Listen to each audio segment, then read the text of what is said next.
தந்தீரே, உம்மை பாட வைத்தீரே.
நீங்கள் இணைந்திருப்பது சங்கமம் வானொலி.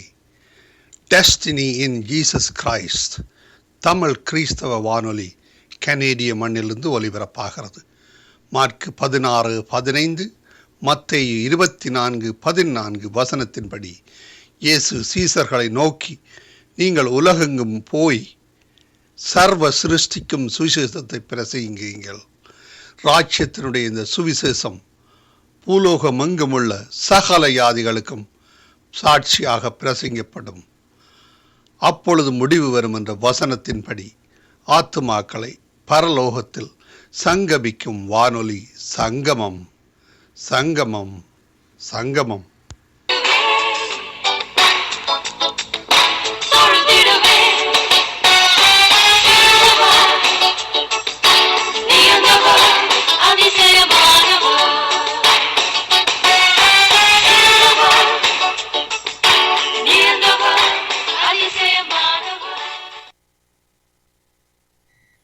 ஒன்று ராஜாக்கள் 21 அதிகாரம்.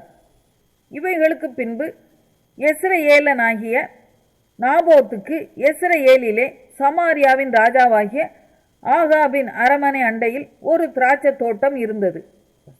ஆகாப் நாபோத்தோடே பேசி, உன் திராட்சை தோட்டம் என் வீட்டிற்கு அடுத்திருக்கிறபடியால் அதை கீரை கொள்ளையாக்கும்படி எனக்கு கொடு. அதை பார்க்கிலும் நல்ல திராட்சை தோட்டத்தை அதற்கு பதிலாக உனக்கு தருவேன். அல்லது உனக்கு வேண்டுமானால் அதன் விலை கிரயமான பணத்தை தருவேன் என்றான். நாபோத் ஆகாபை நோக்கி, நான் என் பிதாக்களின் சுதந்திரத்தை உமக்கு கொடாதபடி கர்த்தர் என்னை காப்பாராக என்றான். இப்படி என் பிதாக்களின் சுதந்திரத்தை உமக்கு கொடேன் என்று யெஸ்ரயேலனாகிய நாபோத் தன்னோடே சொன்ன வார்த்தைக்காக ஆகாப் சலிப்பும் சினமுமாய் தன் வீட்டுக்கு வந்து போஜனம் பண்ணாமல் தன் கட்டிலின் மேல் படுத்து தன் முகத்தை திருப்பிக் கொண்டிருந்தான். அப்பொழுது அவன் மனைவியாகிய யேசபேல் அவனிடத்தில் வந்து, நீர் போஜனம் பண்ணாதபடிக்கு உம்முடைய மனம் சலிப்பாய் இருக்கிறது என்ன என்று அவனை கேட்டதற்கு அவன் அவளை பார்த்து, நான் யெஸ்ரயேலனாகிய நாபோத்தோடே பேசி, உன் திராட்சை தோட்டத்தை எனக்கு விலை கிரயமாய் கொடு. அல்லது உனக்கு ராசியானால் அதற்கு பதிலாக வேறே திராட்சை தோட்டத்தை உனக்கு தருவேன் என்றேன். அதற்கு அவன், என் திராட்சை தோட்டத்தை உமக்கு கொடுக்க மாட்டேன் என்று சொன்னான் என்றான். அப்பொழுது அவன் மனைவியாகிய யேசபேல் அவனை நோக்கி, நீர் இப்போது இஸ்ரவேலின் மேல் ராஜபாரம் பண்ணுகிறவர் அல்லவா? நீர் எழுந்து போஜனம் பண்ணி மன மகிழ்ச்சியாய் இரும். யெஸ்ரயேலனாகிய நாபோத்தின் திராட்சை தோட்டத்தை நான் உமக்கு கொடுப்பேன் என்று சொன்னாள். அவள் ஆகாபின் பெயரால் நிருபங்களை எழுதி அவன் முத்திரையை அவைகளுக்கு போட்டு அந்த நிருபங்களை நாபோத் இருக்கும் பட்டணத்தில் அவனோடே குடியிருக்கிற மூப்பரிடத்துக்கும் பெரியோரிடத்துக்கும் அனுப்பினான். அந்த நிருபங்களில் அவள் எழுதினது என்னவென்றால், நீங்கள் உபவாசம் என்று பிரசித்தப்படுத்தி நாபோத்தை ஜனத்தின் முன் நிறுத்தி தேவனையும் ராஜாவையும் தூஷித்தாய் என்று அவன் மேல் சாட்சி சொல்லுகிற பேலியாளின் மக்களாகிய 2 பேரை அவனுக்கு எதிராக நிறுத்தி அவனை வெளியே கொண்டு போய் அவன் சாகும்படிக்கு அவனை கல்லெறியுங்கள் என்று எழுதினாள். அவன் பட்டணத்திலே குடியிருக்கிற மூப்பரும் பெரியோருமாகிய அவன் பட்டணத்து மனுஷர் ஏசபேல் தங்களுக்கு அனுப்பின நிருபங்களில் எழுதி கட்டளை இட்டிருந்தபடியே செய்தார்கள். அவர்கள் உபவாசம் என்று பிரசித்தப்படுத்தி நாபோத்தை ஜனத்தின் முன்னே நிறுத்தினார்கள். அப்பொழுது பேலியாளின் மக்களாகிய 2 பேர் வந்து அவனுக்கு எதிராக உட்கார்ந்து, நாபோத் தேவனையும் ராஜாவையும் தூஷித்தான் என்று ஜனத்திற்கு முன்பாக அவன் மேல் சாட்சி சொன்னார்கள். அதற்கு பின்பு அவனை பட்டணத்திற்கு வெளியே கொண்டு போய் அவன் சாகும்படிக்கு அவனை கல்லெறிந்து, பிற்பாடு ஏசபேலுக்கு நாபோத் கல்லெறியுண்டு செத்தான் என்று சொல்லி அனுப்பினார்கள். நாபோத் கல்லெறியுண்டு செத்ததை ஏசபேல் கேட்டபோது ஆகாபை நோக்கி, நீர் எழுந்திருந்து யெஸ்ரயேலனாகிய நாபோத் உமக்கு விலை கிரயமாய் கொடுக்க மாட்டேன் என்று சொன்ன திராட்சை தோட்டத்தை சொந்தமாய் எடுத்துக்கொள்ளும். நாபோத் உயிரோடு இல்லை, அவன் செத்து போனான் என்றாள். நாபோத் செத்து போனதை ஆகாப் கேட்டபோது அவன் யெஸ்ரயேலனாகிய நாபோத்தின் திராட்சை தோட்டத்தை சொந்தமாய் எடுத்துக்கொள்ளும்படி எழுந்து போனான். கர்த்தருடைய வார்த்தை திஸ்பியனாகிய எலியாவுக்கு உண்டாயிற்று. அவர், நீ எழுந்து சமாரியாவில் இருக்கிற இஸ்ரவேலின் ராஜாவாகிய ஆகாபை சந்திக்கும்படி போ. இதோ அவன் நாபோத்தின் திராட்சை தோட்டத்தை சொந்தமாய் எடுத்துக்கொள்ள அங்கே போய் இருக்கிறான். நீ அவனை பார்த்து, நீ கொலை செய்ததும் எடுத்துக்கொண்டதும் இல்லையோ என்று கர்த்தர் சொல்லுகிறார். நாய்கள் நாபோத்தின் இரத்தத்தை நக்கின ஸ்தலத்திலே உன்னுடைய இரத்தத்தையும் நாய்கள் நக்கும் என்று கர்த்தர் சொல்லுகிறார் என்று சொல் என்றார். அப்பொழுது ஆகாப் எலியாவை நோக்கி, என் பகைஞனே, என்னை கண்டுபிடித்தாயா என்றான். அதற்கு அவன், கண்டுபிடித்தேன். கர்த்தரின் பார்வைக்கு பொல்லாப்பானதை செய்ய நீ உன்னை விற்று போட்டாய். நான் உன்மேல் பொல்லாப்பு வரப்பண்ணி உன் சந்ததியை அழித்து போட்டு ஆகாபுக்கு சுவரில் நீர் விடும் ஒரு நாயாகிலும் இராதபடிக்கு இஸ்ரவேலில் அடைப்பட்டவனையும் விடுபட்டவனையும் சங்கரித்து நீ எனக்கு கோபம் உண்டாக்கி இஸ்ரவேலை பாவம் செய்ய பண்ணினதின் நிமித்தம் உன்னுடைய குடும்பத்தை நேபாத்தின் குமாரனாகிய யெரொபெயாமின் குடும்பத்துக்கும் அகியாவின் குமாரனாகிய பாஷாவின் குடும்பத்துக்கும் சமானமாக்குவேன் என்றார் என்று சொன்னான். ஏசபேலையும் குறித்து கர்த்தர், நாய்கள் ஏசபேலை யெஸ்ரயேலின் மதில் அருகே தின்னும். ஆகாபின் சந்ததியில் பட்டணத்திலே சாகிறவனை நாய்களும் வெளியிலே சாகிறவனை ஆகாயத்து பறவைகளும் தின்னும் என்றார். தன் மனைவியாகிய ஏசபேல் தூண்டிவிட்டபடியே கர்த்தரின் பார்வைக்கு பொல்லாப்பானதை செய்ய தன்னை விற்று போட்ட ஆகாபை போல ஒருவனும் இல்லை. கர்த்தர் இஸ்ரவேல் புத்திரருக்கு முன்னின்று துரத்திவிட்ட எமோரியர் செய்தபடியெல்லாம் அவன் நரகலான விக்கிரகங்களை பின்பற்றி மகா அருவருப்பாய் நடந்து கொண்டான். ஆகாப் இந்த வார்த்தைகளை கேட்டபோது தன் வஸ்திரங்களை கிழித்து தன் சரீரத்தின் மேல் இரட்டை போர்த்து கொண்டு உபவாசம் பண்ணி இரட்டிலே படுத்து தாழ்மையாய் நடந்து கொண்டான். அப்பொழுது கர்த்தருடைய வார்த்தை திஸ்பியனாகிய எலியாவுக்கு உண்டாயிற்று. அவர், ஆகாப் எனக்கு முன்பாக தன்னை தாழ்த்தினதை கண்டாயா? அவன் எனக்கு முன்பாக தன்னை தாழ்த்துகிறபடியினால் நான் அவன் நாட்களில் அந்த பொல்லாப்பை வரப்பண்ணாமல் அவன் குமாரன் நாட்களில். எரேமியா 48ஆம் அதிகாரம். மோவாபை குறித்து இஸ்ரவேலின் தேவனாகிய சேனைகளின் கர்த்தர் சொல்லுகிறது என்னவென்றால், ஐயோ, நேபோ பாழாக்கப்பட்டது, கீரியா தாயீம் வெட்கப்பட்டு பிடிக்கப்பட்டு போயிற்று, மிஸ்காப் வெட்கப்பட்டு கலங்கி போயிற்று. எஸ்போனை குறித்து மோவாபுக்கு இருந்த பெத்தரீக்கம் இனி இராது, அது ஒரு ஜாதியா இராதபடிக்கு அதை நிர்மூலமாக்குவேன். வாருங்கள் என்று அதற்கு விரோதமாக பொல்லாப்பை நினைத்திருக்கிறார்கள். மத்மேனே, நீயும் சங்காரமாவாய், பட்டயம் உன்னை தொடரும். பால் கடுப்பினாலும் பெரிய நொறுக்குதலினாலும் உண்டாகிற கூப்பிடுதலின் சத்தம் ஓரோனாயிமிலிருந்து கேட்கப்படும். மோவாப் நொறுங்குண்டது, அதில் உள்ள சிறுவர்கள் கூப்பிடும் சத்தம் கேட்கப்படுகிறது. லூகித்துக்கு ஏறி போகிற வழியிலே அழுகையின் மேல் அழுகை எழும்பும். ஓரோனாயிமுக்கு இறங்கி போகிற வழியிலே நொறுக்குதல் செய்கிறதினால் உண்டாகிய கூக்குரலை சத்துருக்கள் கேட்கிறார்கள். உங்கள் பிராணன் தப்ப ஓடிப்போங்கள், வனாந்தரத்தில் உள்ள கரளையாய் போன செடியை போலிருப்பீர்கள். நீ உன் சம்பத்தையும் உன் பொக்கிஷங்களையும் நம்புகிறபடியினாலே நீயும் பிடிக்கப்படுவாய். அப்பொழுது கேமோஸ் சிறையாக்கப்பட்டு போம். அதன் ஆசாரியரும் பிரபுக்களும் ஏகமாய் சிறைப்பட்டு போவார்கள். பாழாக்குகிறவன் எல்லா பட்டணங்களின் மேலும் வருவான். ஒரு பட்டணமும் தப்பிப்போவதில்லை. பள்ளத்தாக்குகளும் கெட்டுப்போகும், சமமான பூமியும் அழிக்கப்படும் என்று கர்த்தர் சொன்னார். மோவாபுக்கு செட்டைகளை கொடுங்கள், அது பறந்து போகட்டும். அதன் பட்டணங்கள் குடிகள் இல்லாமல் பாழாய் போகும். கர்த்தருடைய வேலையை அசதியாய் செய்கிறவன் சபிக்கப்பட்டவன். ரத்தம் சிந்தாதபடிக்கு தன் பட்டயத்தை அடக்கிக் கொள்ளுகிறவன் சபிக்கப்பட்டவன். மோவாப் தன் சிறு வயது முதல் சுகமாய் வாழ்ந்தது. அது ஒரு பாத்திரத்திலிருந்து மறு பாத்திரத்தில் வார்க்கப்படாமலும் அதன் வண்டல்களின் மேல் அசையாமலும் இருந்தது. அது சிறையிருப்புக்கு போனதில்லை, ஆதலால் அதன் ருசி அதில் நிலைத்திருந்தது. அதன் வாசனை வேறுபடவில்லை. ஆகையால் இதோ நாட்கள் வரும் என்று கர்த்தர் சொல்லுகிறார்.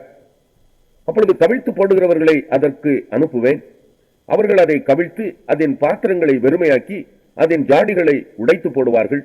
அப்பொழுது இஸ்ரவேல் சந்ததி தங்கள் நம்பிக்கையான பெத்தேலாலே வெட்கப்பட்டது போல மோவாப் கேமோஷாலே வெட்கப்படும். நாங்கள் பராக்கிரமசாலிகள் என்றும் நாங்கள் யுத்த சன்னத்தர் என்றும் நீங்கள் சொல்லுகிறது என்ன? மோவாப் அழிந்தது, அதன் பட்டணங்கள் எரிந்து போயின. அதன் திறமையுள்ள வாலிபர் கொலைக்களத்துக்கு இறங்குகிறார்கள் என்று சேனைகளின் கர்த்தர் என்னும் நாமமுள்ள ராஜா சொல்லுகிறார். மோவாபின் ஆபத்து வர சமீபமாயிருக்கிறது. அதன் தீங்கு மிகவும் தீவிரித்து வருகிறது. அதன் சுற்றுப்புறத்தாரும் அதன் பெயரை அறிந்தவர்களுமாகிய நீங்கள் எல்லாரும் அதற்காக அங்கலாய்த்துக் கொள்ளுங்கள். பலனான தடியும் அலங்காரமான கோலும் எப்படி உடைந்ததென்று சொல்லுங்கள். தீபோன் பட்டணவாசியான குமாரத்தியே, நீ உன் மகிமையை விட்டிறங்கி தாகத்தோட உட்கார்ந்திரு. மோவாபை பாழாக்குகிறவன் உனக்கு விரோதமாய் வந்து உன் அரண்களை அழித்து போடுவான். ஆரோ வேரில் குடியிருக்கிறவளே, நீ வழியிலே நின்று பார்த்து கொண்டிரு. நடந்தது என்னவென்று ஓடி வருகிறவனையும் தப்பி வருகிறவனையும் கேள். மோவாப் முறியடிக்கப்பட்ட படியினால் கலங்கி போயிற்று. அலறி கூப்பிடுங்கள். மோவாப் பாழாக்கப்பட்டதென்று அர்னோனில் அறிவியுங்கள். சமமான பூமியாகிய ஓலோனின் மேலும் யாத்சாவின் மேலும் மேப்காத்தின் மேலும் தீபோனின் மேலும் நேபோவின் மேலும் பெத்தி பிளாத்தாயிமின் மேலும் கீரியாத்தாயிமின் மேலும் பேத் கமூலின் மேலும் பெத் மெயோனின் மேலும் கீரியோத்தின் மேலும் போஸ்ராவின் மேலும் மோவாப் தேசத்திலே தூரத்திலும் சமீபத்திலும் இருக்கிற எல்லா பட்டணங்களின் மேலும் நியாய தீர்ப்பு வரும். மோவாபின் கொம்பு வெட்டுண்டது, அவன் புயம் முறிக்கப்பட்டது என்று கர்த்தர் சொல்லுகிறார். அவனை வெறிகொள்ள செய்யுங்கள். கர்த்தருக்கு விரோதமாய் பெருமை பாராட்டினான். மோவாப் தான் வாந்தி பண்ணி அதிலே புரளுவான். அவன் பரியாசத்துக்கு இடமாவான். இஸ்ரவேல் உனக்கு பரியாசமாய் இருந்தான் அல்லவோ? அவன் திருடருக்குள் கண்டுபிடிக்கப்பட்டானோ? நீ அவனை குறித்து பேசுகிற போதெல்லாம் தலையை துலுக்குகிறாயே. மோவாப் தேசத்தின் குடிகளே, நீங்கள் பட்டணங்களை விட்டு போய் கர்மலையில் தங்கி குகையின் வாய் ஓரங்களில் கூடு கட்டுகிற புறாவுக்கு ஒப்பாயிருங்கள். அவன் மெத்த பெருமைக்காரன். மோவாபின் பெருமையையும் அவன் மேட்டிமையையும் அவன் அகந்தையையும் அவன் பெத்தரிக்கத்தையும் அவன் இருதயத்தின் மேட்டிமையையும் குறித்து கேட்டேன். அவன் மூர்க்கத்தை நான் அறிவேன் என்று கர்த்தர் சொல்லுகிறார். அப்படி ஆகாது, அவன் வீம்பு செல்லாது என்கிறார். ஆகையால் மோவாபின் நிமித்தம் நான் அலறி மோவாப் தேசம் அனைத்து நிமித்தமும் கூக்குரலிடுவேன். கீரா ரேஸ் மனுஷரின் நிமித்தம் பெருமூச்சு விடப்படும். சிப்மாவூரின் திராட்சை செடியே, யாசோருக்காக நான் அழுதது போல உனக்காகவும் அழுவேன். உன் கொடிகள் கடலை கடந்து போயின, அவைகள் யாசோர் கடல் மட்டும் போய் எட்டின. பாழாக்குகிறவன் உன் வசந்த காலத்து பழங்களின் மேலும் உன் திராட்சை பழ அறுப்பின் மேலும் விழுந்தான். பயிர் வெளியிலும் மோவாப் தேசத்திலும் இருந்து சந்தோஷமும் களிப்பும் நீங்கி போயிற்று. திராட்சரசம் ஆலைகளிலிருந்து பொழிகிறதை ஓய பண்ணினேன்.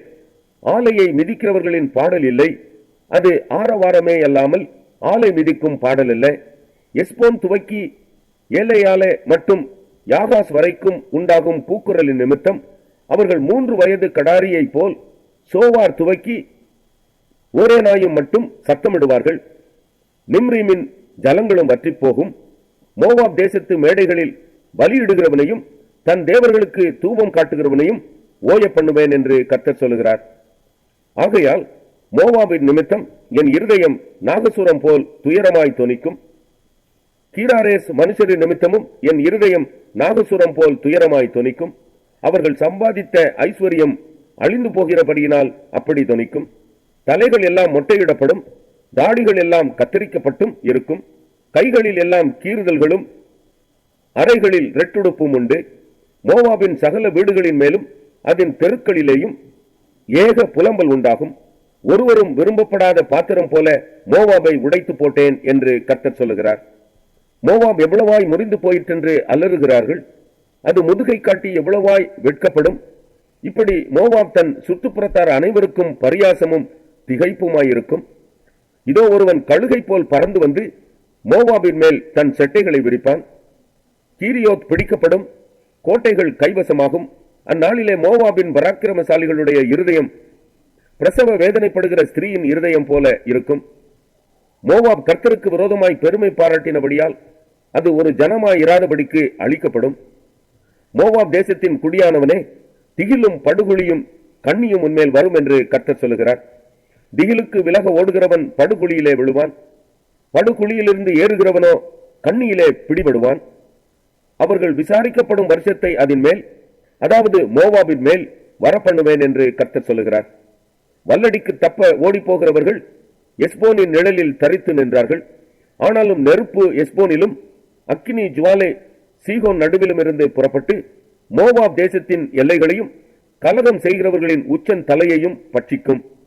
மோவாபே, உனக்கு ஐயோ! கேமோஷ் விக்கிரகத்தை அடுத்த ஜனம் அழியும். உன் குமாரரும் சிறைப்பிடிக்கப்படுகிறார்கள், உன் குமாரத்திகளும் சிறைப்பிடிக்கப்பட்டு போகிறார்கள். ஆனாலும் கடைசி நாட்களில் மோவாபின் சிறையிருப்பை திருப்புவேன் என்று கர்த்தர் சொல்லுகிறார். மோவாபின் மேல் வரும் நியாயத்தை 1 கொரிந்தியர் 7ஆம் அதிகாரம். நீங்கள் எனக்கு எழுதின காரியங்களை குறித்து நான் எழுதுகிறது என்னவென்றால், ஸ்திரீயை தொடாமல் இருக்கிறது மனுஷனுக்கு நல்லது. ஆகிலும் வேசித்தனம் இராதபடிக்கு அவனவன் தன் சொந்த மனைவியையும் அவளவள் தன் சொந்த புருஷனையும் உடையவர்களாய் இருக்க வேண்டும். புருஷன் தன் மனைவிக்கு செய்ய வேண்டிய கடமையை செய்ய கடவன். அப்படியே மனைவியும் தன் புருஷனுக்கு செய்ய கடவள்.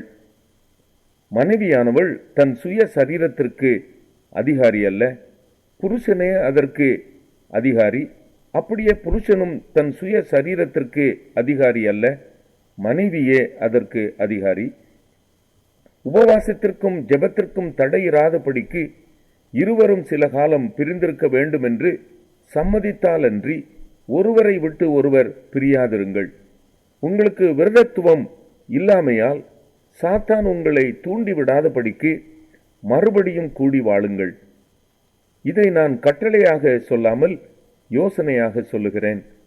எல்லா மனுஷரும் என்னைப் போலவே இருக்க விரும்புகிறேன். ஆகிலும் அவனவனுக்கு தேவனால் அருளப்பட்ட அவனவனுக்குரிய வரமுண்டு. அது ஒருவனுக்கு ஒரு விதமாயும் மற்றொருவனுக்கு வேறு விதமாயும் இருக்கிறது.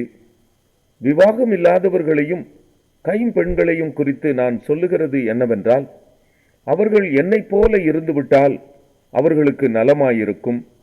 ஆகிலும் அவர்கள் விரதத்தாராய் இருக்க கூடாதிருந்தால் விவாகம் பண்ண கடவர்கள். வேகிறதை பார்க்கிலும் விவாகம் பண்ணுகிறது நலம். விவாகம் பண்ணிக்கொண்டவர்களுக்கு நான் அல்ல, கர்த்தரே கட்டளை இடுகிறதாவது, மனைவியானவள் தன் புருஷனை விட்டு பிரிந்து போகக்கூடாது. பிரிந்து போனால் அவள் விவாகம் இல்லாதிருக்க கடவள், அல்லது புருஷனோட ஒப்புரவாக கடவள். புருஷனும் தன் மனைவியை தள்ளிவிடக்கூடாது. மற்றவர்களை குறித்து கர்த்தர் அல்ல, நானே சொல்லுகிறதாவது, சகோதரன் ஒருவனுடைய மனைவி அவிசுவாசியாயிருந்தும் அவனுடனே வாசமாயிருக்க அவளுக்கு சம்மதம் இருந்தால் அவன் அவளை தள்ளிவிடாதிருக்க கடவன். அப்படியே ஒரு ஸ்திரீனுடைய புருஷன் அவிசுவாசியாயிருந்தும் அவளுடனே வாசமாயிருக்க அவனுக்கு சம்மதம் இருந்தால் அவள் அவனை தள்ளிவிடாதிருக்க கடவள். என்னத்தினாலெனில் அவிசுவாசியான புருஷன் தன் மனைவியால் பரிசுத்தமாக்கப்படுகிறான். அவிசுவாசியான மனைவியும் தன் புருஷனால் பரிசுத்தமாக்கப்படுகிறாள். இல்லாவிட்டால் உங்கள் பிள்ளைகள் அசுத்தமாயிருக்குமே, இப்பொழுதோ அவைகள் பரிசுத்தமாயிருக்கின்றன. ஆகிலும் அவிசுவாசி பிரிந்து போனால் பிரிந்து போகட்டும். இப்படிப்பட்ட விஷயத்தில் சகோதரனாவது சகோதரியாவது அடிமைப்பட்டவர்கள் அல்ல, சமாதானமாய் இருக்கும்படிக்கே தேவன் நம்மை அழைத்திருக்கிறார். மனைவியானவளே, நீ உன் புருஷனை ரட்சிப்பாயோ அல்லவோ உனக்கு எப்படி தெரியும்? புருஷனே, நீ உன் மனைவியை ரட்சிப்பாயோ அல்லவோ உனக்கு எப்படி தெரியும்? தேவன் அவனவனுக்கு பகிர்ந்தது எப்படியோ, கர்த்தர் அவனவனை அழைத்தது எப்படியோ, அப்படியே அவனவன் நடக்க கடவன். எல்லா சபைகளிலேயும் இப்படியே திட்டம் பண்ணுகிறேன். ஒருவன் விருத்த சேதனம் பெற்றவனாய் அழைக்கப்பட்டிருந்தால் விருத்த சேதனம் இல்லாதவனாய் இருக்க வகை தேடானாக. ஒருவன் விருத்த சேதனம் இல்லாதவனாய் அழைக்கப்பட்டிருந்தால் விருத்த சேதனம் பெறாதிருப்பானாக. விருத்த சேதனமும் ஒன்றுமில்லை, விருத்த சேதனம் இல்லாமையும் ஒன்றுமில்லை. தேவனுடைய கற்பனைகளை கைக்கொள்ளுகிறதே காரியம். அவனவன் தான் அழைக்கப்பட்ட நிலைமையிலே நிலைத்திருக்க கடவன். அடிமையாய் நீ அழைக்கப்பட்டிருந்தால் கவலைப்படாதே. நீ சுயாதீனனாக கூடுமானால் அதை நலமென்று அனுசரித்துக்கொள். கர்த்தருக்குள் அழைக்கப்பட்ட அடிமையானவன் கர்த்தருடைய சுயாதீனனாயிருக்கிறான். அப்படியே அழைக்கப்பட்ட சுயாதீனன் கிறிஸ்துவனுடைய அடிமையாயிருக்கிறான். நீங்கள் கிரயத்துக்கு கொல்லப்பட்டீர்கள், மனுஷருக்கு அடிமைகளாகாதிருங்கள். சகோதரரே, அவனவன் தான் அழைக்கப்பட்ட நிலைமையிலே தேவனுக்கு முன்பாக நிலைத்திருக்க கடவன். அன்றியும் கன்னிகைகளை குறித்து கர்த்தரால் எனக்கு கட்டளை இல்லை. ஆகிலும் நான் உண்மை உள்ளவனாய் இருக்கிறதற்கு கர்த்தரால் இரக்கம் பெற்று என் அபிப்பிராயத்தை தெரியப்படுத்துகிறேன். அது என்னவெனில், இப்பொழுது உண்டாயிருக்கிற துன்பத்தின் நிமித்தம் விவாகம் இல்லாமல் இருக்கிறது மனுஷனுக்கு நலமாயிருக்கும் என்று எண்ணுகிறேன். நீ மனைவியோட கட்டப்பட்டிருந்தால் அவிழ்க்கப்பட வகை தேடாதே.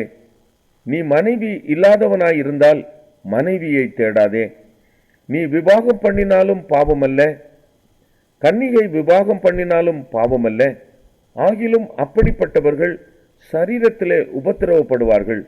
அதற்கு நீங்கள் தப்ப வேண்டும் என்று இருக்கிறேன்.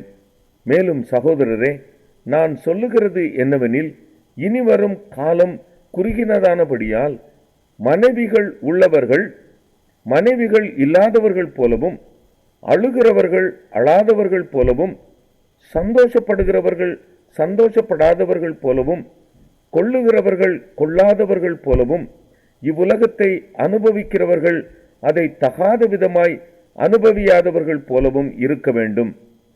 இவ்வுலகத்தின் வேஷம் கடந்து போகிறதே.